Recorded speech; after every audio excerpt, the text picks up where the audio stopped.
Hi guys, இன்றைக்கி நம்ம எங்கே போனோன்னு பார்க்கலாமா? இன்றைக்கி வந்து நம்ம கிள்ளைக்கு தான் போயிட்டுருக்கோம். போட்டிங் போகலாம் அப்படின்னு சொல்லிட்டு ஃபேமிலியாக வந்து கிளம்பிட்டோம். மார்னிங்கே கிளம்பிட்டோம். கிள்ளை என்ட்ரன்ஸ்லேயே வந்து பே பண்ணிட்டு தான் உள்ளே வரணுமா. இது வந்து டூரிஸ்ட் பிளேஸ்ன்றதுனால பே பண்ண சொல்கிறாங்க. நாங்கள் வந்து உள்ளூர் அப்படின்றதுனால நாங்கள் சொல்லிட்டு வந்துட்டோம். வெளியூர்லேருந்து யார் வந்தாலும் பே பண்ணிட்டு தான் உள்ளே அலோவ் பண்ணுறாங்க. இதுதான் வந்து அந்த பிளேஸு. ரீச் ஆகிட்டோம் அங்கே. இதில் வந்து துடுப்பு படகு, இயந்திர படகுன்னு 2 இருக்குது. நாங்கள் வந்து துடுப்பு படகு தான் புக் பண்ணியிருந்தோம். 4 பேருக்கு வந்து 500 6 பேருக்கு வந்து 700 கேட்டிருந்தாங்க. நாங்கள் 6 பேருக்கு 700 புக் பண்ணி தான் போயிருந்தோம். சேஃப்டிக்கு வந்து அங்கேயே லைஃப் ஜாக்கெட் கொடுக்குறாங்க. அதெல்லாம் போட்டுட்டு நாங்கள் ரெடி ஆகிட்டோம். நான், அக்கா, அப்புறம் மச்சான் எல்லாருமே நிறைய டைம் போயிருக்கோம். அவங்களாம் அதே ஊர், அதனால் நிறைய டைம் போயிருக்காங்க. நானுமே லீவுக்கெலாம் நிறைய வருவேன் சித்தி வீட்டுக்கு. எங்கள் சித்தி நிறைய டைம் கூட்டிகிட்டு போயிருக்காங்க. என்னோட ஹஸ்பண்ட் வந்து வந்ததில்லை. உங்களுக்கு இதான் ஃபர்ஸ்ட் டைம். அதனால தான் போட்டிங் போகலாம் அப்படின்னு சொல்லிட்டு அவங்கள கூட்டிகிட்டு வந்தோம். நாங்கள் ஏன் இயந்திர படகு எடுக்காமல் துடுப்பு படகு எடுத்தோம் அப்படின்னு சொல்லிட்டு இப்போ சொல்கிறேன். ஏன்னா வச்சிங்களேன், உள்ளே வந்து குட்டி குட்டியாக சந்து மாதிரிலாம் இருக்கும். அதுக்குள்ளெலாம் நீங்கள் போய் பார்க்கணுன்னா நீங்கள் துடுப்பு படகுல தான் போகலாம். அவங்க தான் வந்து துடுப்பு போட்டு அழைச்சிட்டு போவாங்க. இந்த துடுப்பு படகு தான் அதுக்குள்ளெல்லாம் போகும்.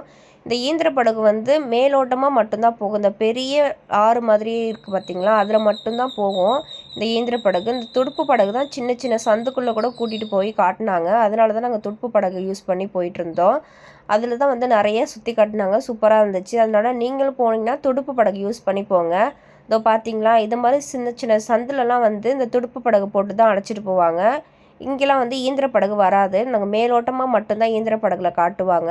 அதனால் நீங்கள் யாராச்சும் போனீங்கன்னா துடுப்பு படகு புக் பண்ணி போய் பாருங்கள். சூப்பராக இருக்கும் பிளேஸ் பார்க்கவே. இந்த பிளேஸ் வந்து வேர்ல்டுலேயே செகண்ட் பிளேஸ் இந்த பிக்சர் ஆஃப் ஃபாரஸ்ட் ஏரியா. நீங்கள் நிறைய புக்ஸில் கூட படிச்சிருக்கலாம். அது மட்டும் இல்லாமல் இந்த பிளேஸில் நிறைய மூவிஸ் கூட எடுத்திருக்காங்க. அந்த பிளேஸுமே கவர் பண்ணி தான் காட்டுறாங்க. ஷூட் பண்ண இடத்தெல்லாம் கவர் பண்ணி காட்டுறாங்க. அதனால் ஒன் டைம் அது வந்து விசிட் பண்ணி பாருங்கள். சூப்பராக இருக்கும் பிளேஸ் பார்க்கவே. இது கீழெல்லாம் இறங்க முடியாது. ஆடின்னு சொல்லிட்டு ஒன்று இருக்கும். அது காலெல்லாம் கிழிக்கும். நிறைய மீன்லாம் இருந்துச்சு. அப்புறம் நிறைய பாம்பு கூட இருக்குது. போகிற வழியில் நிறைய பாம்புலாம் பார்த்தோம். இப்போ நீர் பறவை அப்படின்னு சொல்லிட்டு நிறைய இருந்துச்சு. மீனெல்லாம் நிறைய சாப்பிட்டுட்டு இருந்தது. இந்த வியூ பார்க்கவே சூப்பராக இருந்துச்சு. அப்புறம் நிறைய வீடியோஸ்லாம் எடுத்துகிட்டு இருந்தோம். அந்த போட் ஓட்டுற அண்ணனுமே நல்லா பேசிட்டு வந்தாங்க. உள்ளூர் அப்படின்னு சொன்னதுனால நல்லா பேசிட்டு எல்லா இடத்தையுமே பொறுமையாக நிறுத்தி காட்டி கூட்டிகிட்டு வந்தாங்க. நீங்கள் யாரெல்லாம் இந்த பிளேஸ்க்கு போயிருக்கீங்கன்னு மறக்காமல் கமெண்ட்ஸில் சொல்லுங்கள். போகாதவங்க ஒன் டைம் அது விசிட் பண்ணி பாருங்கள். இந்த பிளேஸ் பார்க்கவும் ஃபோட்டோஷூட்லாம் பண்ண சூப்பரான பிளேஸ் இது.